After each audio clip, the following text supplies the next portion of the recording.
Hey, Las Vegas. Thanks for joining us back here on Vegas Realty Check, your Las Vegas real estate news show. I'm Trish Williams. And I'm Tiana Carroll. Welcome back, Las Vegas. And Happy New Year. Happy New Year. Welcome to 2024. Here we are, first week 2024. So, this first week of the year, how are things going in our real estate market? Man, it's like they just flipped a switch, in my opinion. Yeah. It started to, right before the holiday, started to get a little bit busy when those rates dropped under 7%. Mm-hmm. And then they've slowly been ticking down. Holidays slowed us up a bit.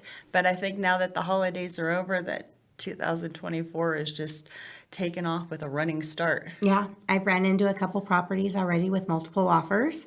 Increase on showings is, I'd say, 100% or better increase for showings. Yeah, and we'll have a better idea next week when all the official numbers come out. Yeah, absolutely. Well, the numbers are going to report December, so really we're not going to, we'll be finding out the official numbers in February of how much of a difference it is compared to December. But from people working in the real estate business here in Las Vegas, we are definitely seeing movement again. And it is welcomed. Thank you.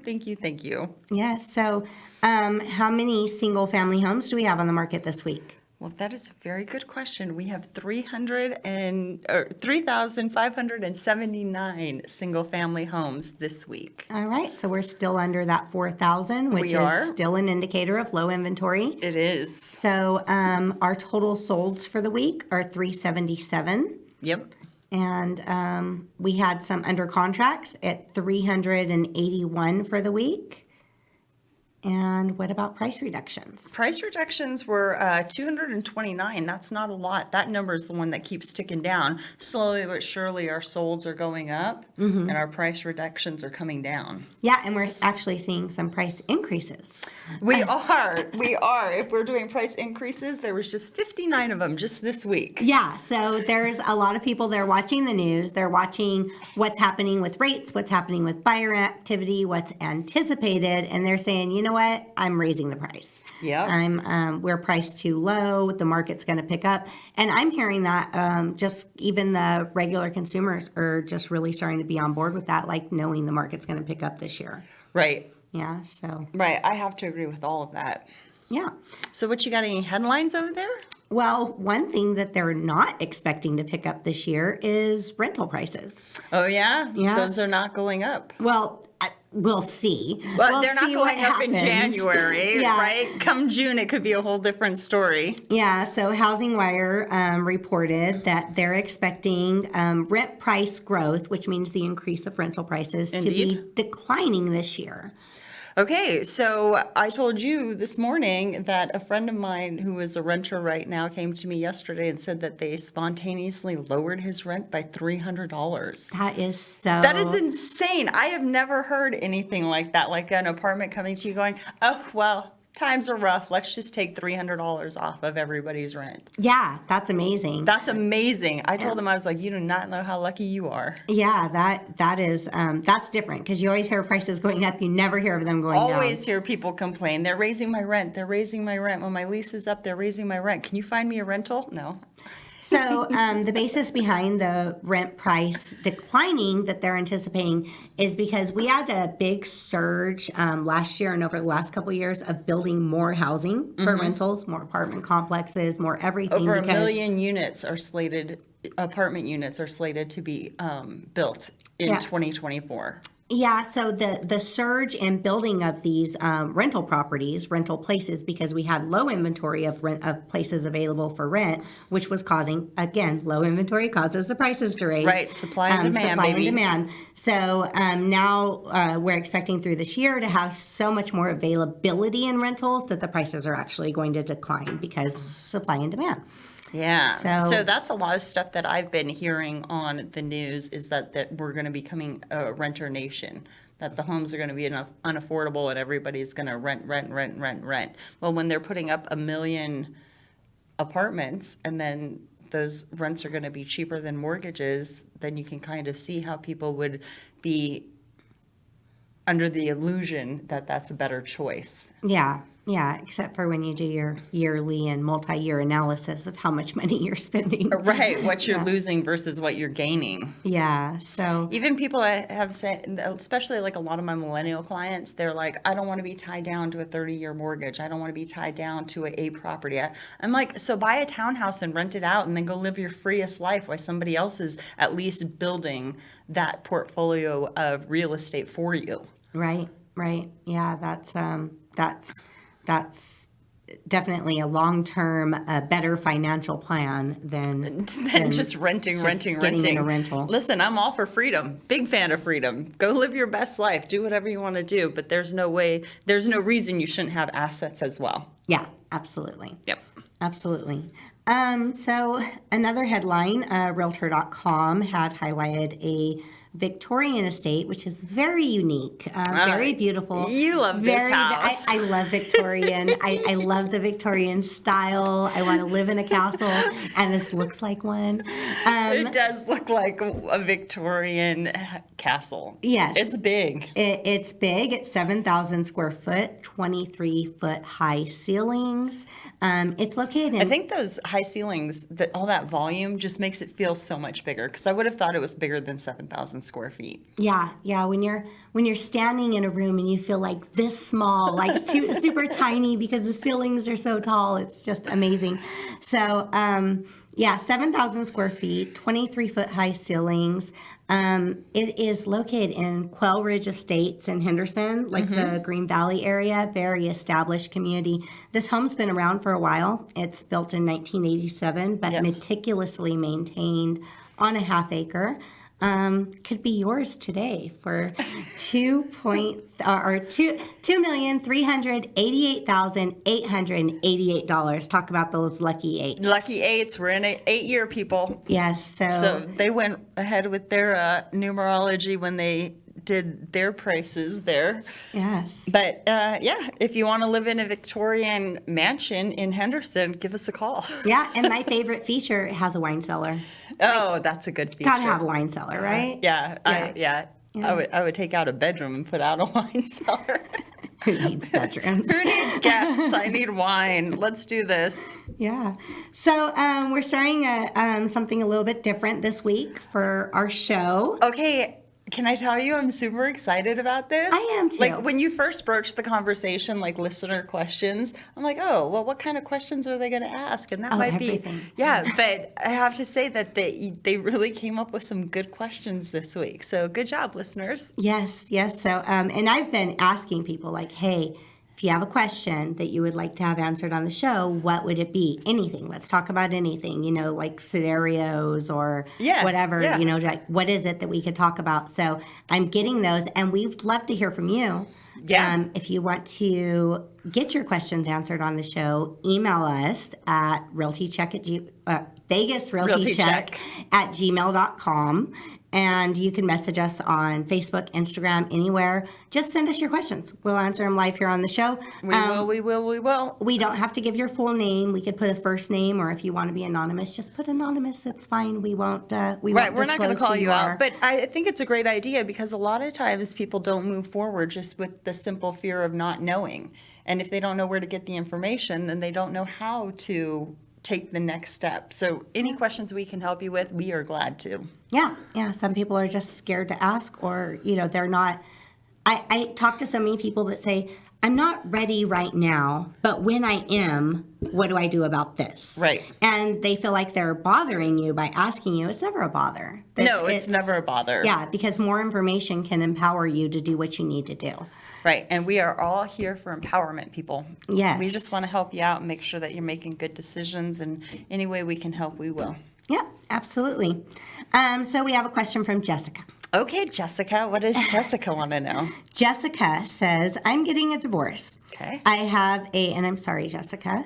I apologize for that as well. I have a 3% interest rate on the home, and I want to keep the house because I don't believe I'll be able to afford another home with rates the way that they are today. Do I have to sell the home, or is there a way that I can keep it? Wow. So that's a really intense question. Uh-huh. Feel bad that Jessica has to go through a divorce. Yes, but it is a concern. It is a I've heard concern. this concern from multiple people, not always about divorce, but just in, we talk about all the time sellers that are not selling because their rates are so low and it just doesn't, they have a It hard doesn't time make making sense. But when it does come to a divorce, do you have to sell the home? Well, you don't have to sell the home. yeah. There's options. Yeah. Do you want to take this or do you want me to? Oh, go ahead. No. Okay. Okay. Yeah. So I guess we should have talked about who's going to do what Well, question. we can both talk about each Okay, question. cool. Yeah. Okay, cool. So there's options when you're going through a divorce on who gets to keep the house, right? Mm-hmm. So if you're going through a divorce and you're going to be the primary caregiver of your children, people like to keep the home so that way that the children's lives aren't disrupted. They're in the same school system, trying to give them a sense of normalcy, which is excellent for their development as a child, right? But when you're getting a divorce and the family home is the only asset, then it comes into sort of a refinance situation. You can either, if the loan is assumable, then they can assume the loan, but they still have to qualify for it. Mm-hmm. They can refinance, but they have to requalify. Like Jessica, like if Jessica were sitting in front of me, I would ask her, I was like, well, do you have the finances to maintain this household? Now, in a divorce, you can sit down with like a divorce financial advisor and they will tell you like, okay, we have a $900,000 home and we have $900,000 in retirement assets. So you can buy them out. Like he can take the retirement assets and she can have the house, something like that works out. Or if she has a job and can maintain that herself, or they can also take in, if she's going to get any kind of spousal or alimony, they can use that as finances to see if she could afford that house. Right. So ultimately, it will come down to the judge's decision in the divorce decree of who gets awarded the house, or sometimes the judge will say that it's in the best interest of both parties to have the house sold and the equity equity split. Now, another thing that comes into play in many situations, because there's some cases, and I don't know if Jessica has children or not, so that that's definitely a factor there of child support, spousal support could be a factor. There's a lot of things that's where legal advice and your attorney is going to come in. However, there are times where there's equity in the home. Say, let's say if there's $200,000 equity in the home, just to throw a number out there. Okay. The judge can say, yes, one of the spouses can keep the house, but the other spouse's half of the equity needs to get paid to them. Right. So whether that's pulling the money out of the home to pay it, whether you have reserves or maybe another account that has that money and you pay them out. And sometimes you can work out a situation where they'll allow a certain amount of time frame for that equity to be paid out. Right. Let's say like, okay, yes, I didn't mean to cut you off. Yes, they can pay out that equity over time, like a payment. Or over like a payment, or the judge could say, I've seen a situation where the judge said, for instance, you have 5 years to refinance this home, have the equity, and the equity that is due is the equity. So you have to have an appraisal at the time that the divorce happens, because it has to be the equity at the date of divorce. So 5 years down the line, that $200,000 equity could very well be $400,000 equity, right? Which doesn't mean that now the other spouse gets $200,000. They only get the equity that was due the date of the divorce, right?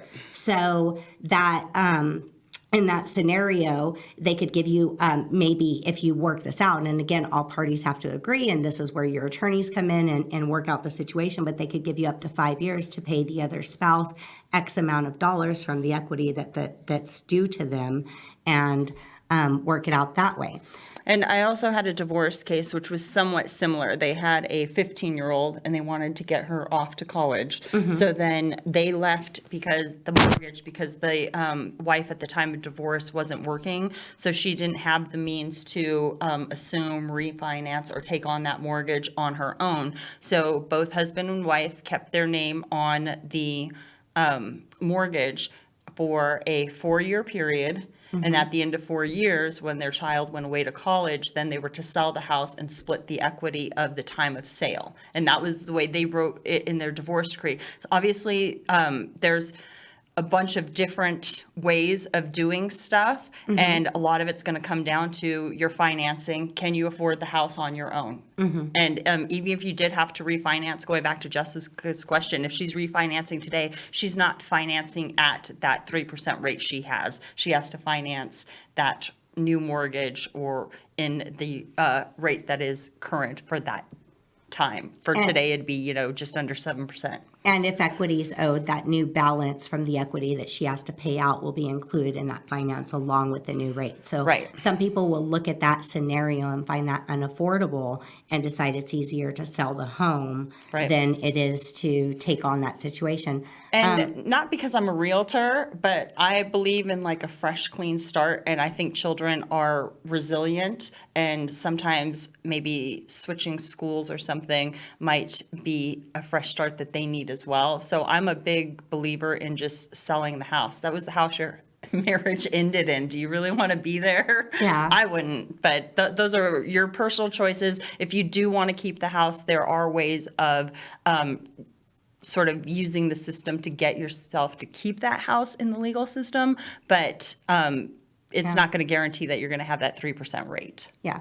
And another thing that I've seen done in the past is there'll be a quitclaim deed where the one spouse will have their name quitclaimed off the property. Right. However, if you do have a mortgage, you have to be cautious of that because just because you quitclaimed your name off of the property does not mean that your name is off of that mortgage. Right, So you're if the still other, liable for it. Yes, if the other spouse wants to go ahead and purchase another home, that mortgage is going to factor into their debt to income ratio and maybe prevent them from purchasing another home. So if there's years involved, that could become an obstacle. So that's something you need to review as well as you're looking over your scenarios. Yeah, and that's exactly it. When you sit down and you go through the divorce, there's so many moving parts and so many ways to make things work. You really do have to do what's best for you. Just like you pointed out, if both people are on the mortgage, that might help the missus stay in the home with the kid, but then it's a detriment to the mister because he can't move forward because of the debt to income ratio. Right. Absolutely. And if there's, no And children involved, we're just if no children are involved, that's very different. But if there's children involved, some people are like, it's fine. I just want my kids to be settled in the house. And they'll do that. And that's fine. Personal choices. Right. Okay, so let's move on. Jessica, I hope that was helpful. Let's move on to Donald. Okay, Donald. What's Donald has asking? solar panels on the home. Okay. And has a loan on the solar panels. So he actually financed them. It has monthly payments. And he wants to know if the loan needs to be paid off when he sells the house. Oh, the solar. Okay, this so is we a yes and no. This is a yes and a no. Yes. Right? So we're in the solar belt. We do see a lot of solar. Yes. Right. We're starting to see it increase tremendously over the last couple of years. Is it this month they're doing another rate hike at Nevada Power? Oh, I don't know. I have solar. I don't pay attention to it anymore. She's got solar, so she doesn't care. All right, solar. Yes. What would your answer to Donald be? Well, it's yes and no. It's yes and no. So the solar, when you're financing solar panels, it does become a lien on the property. Usually it's a lien called a UCC. Yep. That UCC does need to be released before the ownership of the property can transfer. Yep. It's a lien, just like any other lien that you would have on the home. So, yes, this does need to be paid off at closing. However, you can work in your contract and work in the purchase agreement for the buyer to assume a loan. I haven't come across solar loans yet that have not been assumable. Right. Yeah. For the most part, they're going to let you go ahead and transfer that over. And when you're in your escrow process, you have to make sure that escrow has the name of the company and who to contact. And they're working with escrow for that payoff. Mm-hmm. And you have to contact the solar company and find out what is the transfer process. Usually the buyers have to do an application with the solar company. They got to qualify for it. Sometimes there's an application fee. They do have to qualify. It does factor into their debt to income ratio, though some lenders look at it as a utility expense, which they don't put as much weight on it as like a credit card or car payment would be. So but they do put weight on it. Yes. Like when you move into a house, they're not taking into your debt to income ratio when they do the mortgage that you're going to pay electric and water or anything like that. They care about your insurance and if you do have something like this lease, this solar lease, they're going to look at that. So when you have a seller, we always have to let them know, like, hey, listen, when buyers come to assume this, not only do they have to qualify for the mortgage to buy this property, but they're also going to have to qualify with the solar company to assume that loan. But the lender is also going to take in that solar payment as part of the payment towards the house, because that is going to be associated with the house. Right. And there are some financing solar companies out there that understand that you're purchasing a home and that the hard pulls of your credit can affect your credit score for people that are right on the line there. And some of them will do a $1,000 fee and do a soft pull for that credit thing. They're not trying to, the solar company is not trying to hold up the buying process. So they're going to work with you the best that they can to get you approved, get that loan assumable, and to move on. Yeah. So answer to the question, Donald, is you do have options. You do have options, and there are other options, right? You could pay for it out of your proceeds. You could split it with the buyer if you can convince them of the benefit of solar. Yes, and an appraiser, while when solar panels are leased, they do not give you any value for it. It's zero value on the appraisal report. Only if you own those. If you own the solar power, own the solar panels. I can't talk today in the new year. All right. If you own the solar panels, then they are not considered part of the home. They're still, I mean, if you own them, they are considered part of the home, and they add value from an appraisal standpoint. They're an asset. They're an asset. And if you don't, then it is still considered personal property. Yes, so that is a factor that can help with the appraisal to increase the value. However, just like a pool, you don't get dollar for dollar on the investment that you put in versus the return that you'll get on the appraisal. Right. So let's move on to Audrey. Okay, is this our last question of the day? This is our last question today. These are fun. Thank you. Yay, you guys keep sending those questions. Well, this is not such a fun subject, so I'm very sorry, Audrey. Audrey's mother had recently passed away. Oh, my condolences, Audrey. Yes, I'm very sorry, Audrey, for your loss. And the house was in her mom's and her dad's name. Okay. Her dad had passed away a few years ago. Okay. Audrey's an only child and wants to know if it's automatic that she inherits the house. Quick answer? Quick answer is no. Well, quick answer is yes. Intestate in Vegas, we have intestate law, so it goes to the next of kin. Does that mean you're without probate? No. No, so it's not automatic.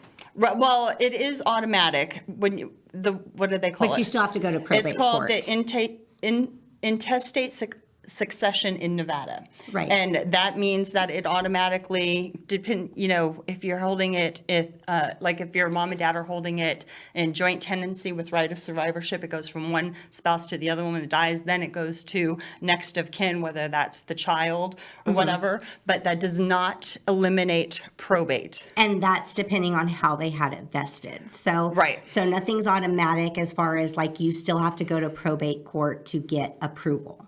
To get approval to for the sale of the property and to have the property, to basically have it transferred unless it was in a trust. If your property was in a trust and the trust states that Audrey is the person that is the trustee or inheriting the property, then yes, it is automatic. It will automatically transfer. Once they pass, then it'll automatically be her property to sell based on the agreements of the trust, and no probate court would be necessary. Right. So that's exactly it. That Audrey is gonna get the property, right, next of kin. Now, to avoid probate, they should have had it in trust. But regardless, even if they didn't have it in trust, even if they just did a will, or even if there was no will, then that succession will go to Audrey. But Audrey, without a will or without any trust, and only a will absolutely have to go to probate, because they'll have to take the debt of the estate into consideration before Audrey would get the home.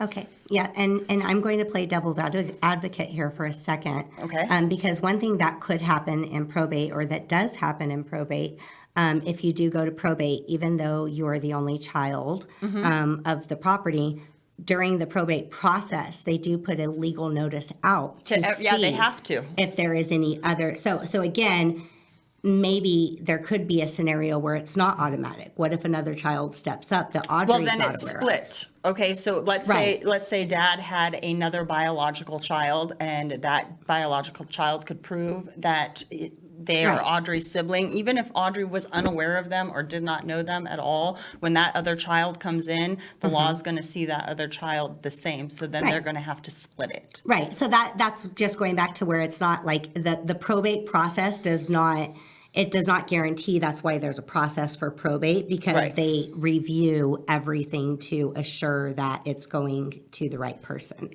once it goes to probate. So the only thing that would solidify it as being an automatic transfer is if there were a recorded trust on the property, and the property would have to be recorded into the trust in order to have that Audrey be the person that is able to sell the property and inherit the proceeds. Yep. Yes. So again, those are situations where we are not attorneys and we cannot give legal advice, but from the real estate perspective, this is how that works. Right. Yes. Yeah, and so if you do have property and you do intend to put it in your inheritance to your children, make sure that you do it in trust and estate, because it's the easiest way. Your kid in a time of sorrow and mourning doesn't need to be burdened with probate. So if at all possible, move that house into a trust. Yeah, there is, I think we've mentioned before on the show, there's one probate judge in Nevada. Yep, they meet once a month.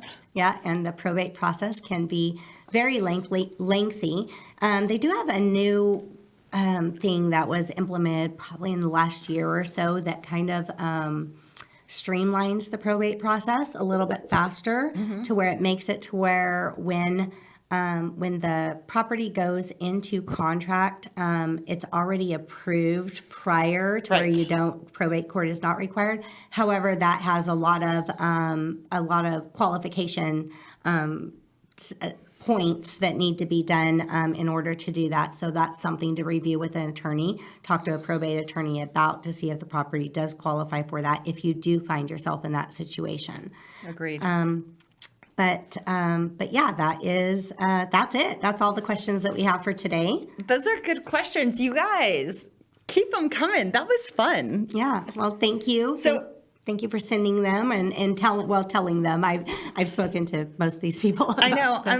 I feel sad because we're getting divorce and death over here, but those are very real factors that happen in real estate. So when it comes to real estate, these unfortunately are questions and things that come about very commonly with us, because we're just talking about a big asset, and not everything, unfortunately, is a traditional sell. There's a lot of special circumstances, and it's a very big purchase, a very big asset. So it usually has people's largest asset. Yes, so it has big things that go along with it. So with what is that? Great responsibility. Great, yes. With great responsibility comes great burden, or no? I don't know. Okay. I can't. This is such a shame. I love Spider-Man too. Oh, is that Spider-Man? Isn't that what his uncle told him? I don't remember. I don't remember the saying. Yeah. I'm sure fans out there are screaming at their audio device right now going, it's this is what the saying is. So speaking of Spider-Man, this has nothing to do with real estate, but like I just have to say, did you see this court case? You said you didn't see it. You have to watch the YouTube video of the guy in a Clark County court that like Spider-Man over the thing to attack a judge, and he didn't like his verdict. He flew. Yeah. So it was more Superman than Spider-Man. Yes, Superman. You're right, Superman, not Spider-Man. He just dove over the defendant's table. What in the world is happening, people? Man. And I'm sure that didn't help his scenario, problem, or sentence. Yeah. Whatever the judge was giving him, I'm sure she wished she gave it to him even stronger after that. Because didn't she end up in the hospital or something? I'm not sure. I'm not sure on that. I apologize, but there was some of the bailiffs got injured. unreal, just unreal. Madness and chaos. Just madness and chaos. And they're giving our city a bad name. Come on, we are not that bad. Las Vegas keeps on making national news for things that we should not be making national news for. Oh, but we've been making national news for good things, like how successful our New Year's Eve was. Oh, good. Yeah, like in San Diego, there was a misfire, and all of their 9 minutes worth of fireworks show all went off in 1 minute. It was just a big flaming ball of fireworks stuff. Ours was rocking. The whole city smelled like it was on fire. It was kind of cool. I was not here. I was in Bryan Head. You're we had a small little fireworks show up there. Yeah, so. no, but and then for F1, the official numbers came back. Okay. And they made $154 million more than anticipated. So it was highly successful. And here's something crazy about that. All of the money made during F1 was all table games. They were down 3% in their slots, but their table games were up so much because of it. Wow. So internationals, players like table games and not slot machines. Yeah, that makes sense. That makes total sense. But yeah, all in all, it was a success. Yeah, well, that's great. And we are already starting the traffic cones on the strip to get ready for the remodel for the Super Bowl. Yes, it was crazy. It went from F1 to New Year's to Super Bowl. Bam, bam, bam. We are always under construction. Yes, but it's awesome because our little town is growing. Yes. If somebody wanted to invest in our cute little town, Trish, and they wanted to buy real estate, how would they contact you? You can call me on my cell phone, 702-308-2878. And I'm Trish Williams. And Tiana, how would people contact you to purchase or sell a home here in Vegas? Always on my cell, 702-379-9948. Shoot me a text, give me a call. If you have questions for the show next week, make sure you email them to us at vegasrealtycheck@gmail.com. We'll get those answered for you. And if you find value in this content, make sure you like, share, or subscribe, and hit that notification bell so that way you are always notified because we go live every Thursday. All right. Thank you, Vegas. Thanks for joining us, and we'll see you next week. Have a good week. Bye, Vegas. Bye.